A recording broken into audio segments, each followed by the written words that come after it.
Hola, buenas noches. Hoy en Qué grande es el cine español vamos a rendir homenaje al cineasta Edgar Neville. Y digo lo de cineasta porque evidentemente Edgar Neville ha sido un escritor de un gran prestigio, forma parte de una generación magnífica. Los otros del 27, los humanistas o los humoristas del 27, con Tono, con Miguel Miura, Jardiel Poncela, López Rubio, fallecido hace unas semanas, etcétera, etcétera.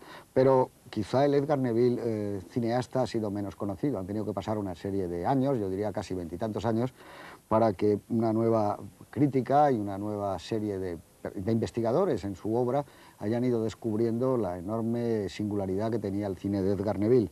Se ha elegido la película La Torre de los Siete Jorobados, que, bueno, esto es una elección personal, a mí me parece que es una maravilla, es realmente una película, ya no solo singular, porque todo el cine de Edgar lo es, pero sí creo que es una película espléndida, magnífica, es casi una joya, una obra maestra del cine. Podía haber sido La vida en un hilo, que era una comedia, alta comedia, hubiera dicho Neville, espléndida. Podía haber sido El crimen de la calle de Bordadores, El último caballo, El baile, que fue su obra más famosa, que él mismo adaptó para el cine, Ese testamento, que fue su última película, Mi calle, una obra que a mí también me emociona y me gusta mucho, Domingo de carnaval, donde seguía un poco a Gutiérrez Solana en la estética de la película.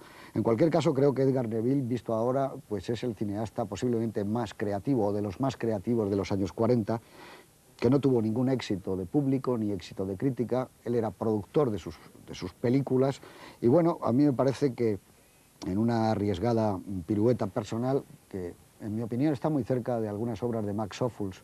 Creo que esa Viena de Max Ophuls es un poco ese Madrid de principios de siglo que Edgar tuvo siempre una nostalgia por él, por un mundo perdido, por unas costumbres perdidas.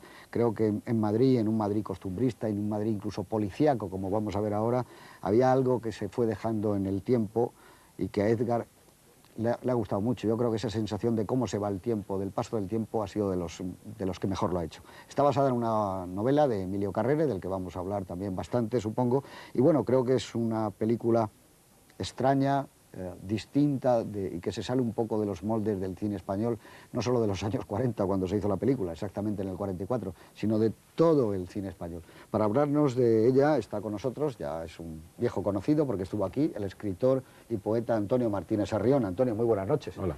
Bueno, pues dinos algo de Edgar Neville y de esta película, de La Torre de los Siete Jorobados.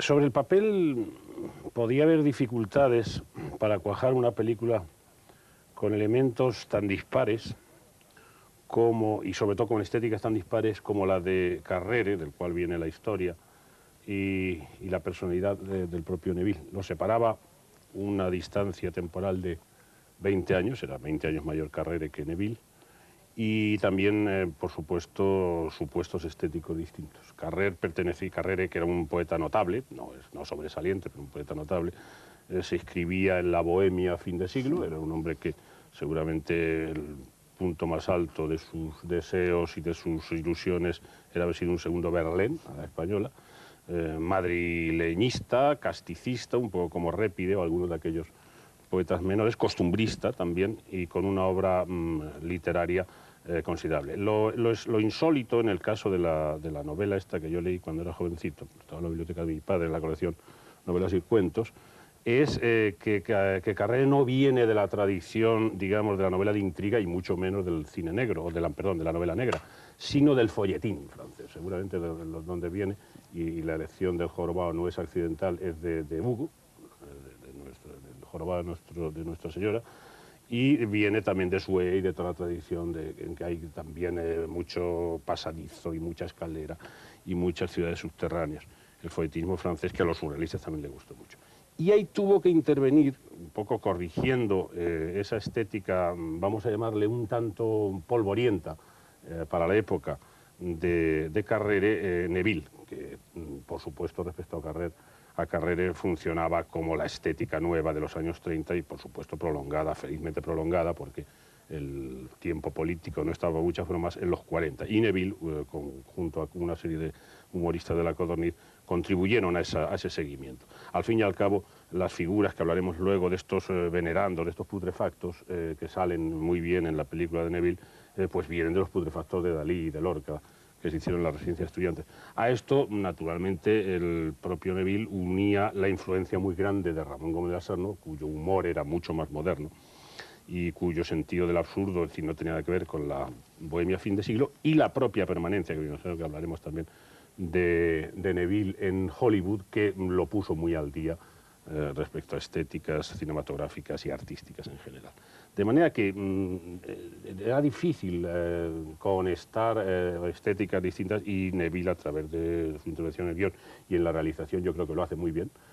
Yo no sé si habría, ya hablaremos de eso, supongo, Ophuls a lo mejor le vino un poco grande, no ya por el mundo vienés, que por supuesto es un mundo más complejo y más suntuoso y seguramente más fino que el madrileño, Claro. pero sí, algo hay, porque sí, su punto de vista era delicado, y ahí está en todas sus obras, que a mí me gustan mucho, incluso satírico en momentos más allá de, que el puro humor, como novelas, como Producciones García, que publicó en las colecciones de los años 50, y como las propias películas, que yo voy a terminar citando dos que me gustan mucho de Neville, que son Duende y Misterio del Flamenco, que es una de las grandes reportajes sobre el cante hondo, en la elección de los artistas que intervienen, y en la elección también, que es para mí muy sensato, de los paisajes andaluces, cuya incontaminación entonces por el urbanismo salvaje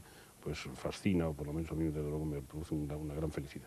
Y también Mi calle, que es El testamento, y que es una película tan buena como mínimo, o quizá algo mejor, no sé, que el propio Torre de los Siete Jorobados, y termino ya definitivamente, ahora sí, es otra cosa insólita en el panorama del cine fantástico español, que no es precisamente un cine muy abundante. Muy bien, muchas gracias. Está con nosotros también Juan Tebar. Buenas noches. Buenas noches. Juan Tebar, en el número 1 de la revista Nickelodeon, en una especie de capricho para elegir algo personal del cine español, precisamente eligió La Torre de los Siete Jorobados de Edgar Neville. ¿Por qué esa película? ¿Por qué te gusta tanto esta película? A mí me gusta para ti? por muchas razones, que yo espero que sean las mismas por las que les guste a los que no la han visto, que la van a ver esta noche. Pero fundamentalmente por su insolitez dentro del panorama del cine español, porque como decía Antonio ahora, que no es muy abundante el cine fantástico español, es prácticamente inexistente, creo.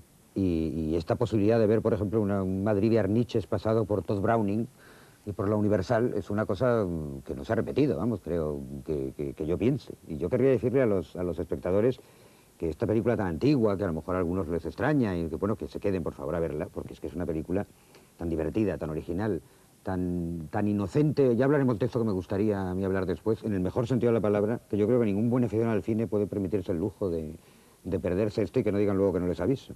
Porque a quienes les guste descubrir obras y autores poco conocidos, porque Neville, aunque desde un tiempo a esta parte estamos en ello, lo de reivindicarle, pero vamos, todavía es un autor muy poco conocido para la gente.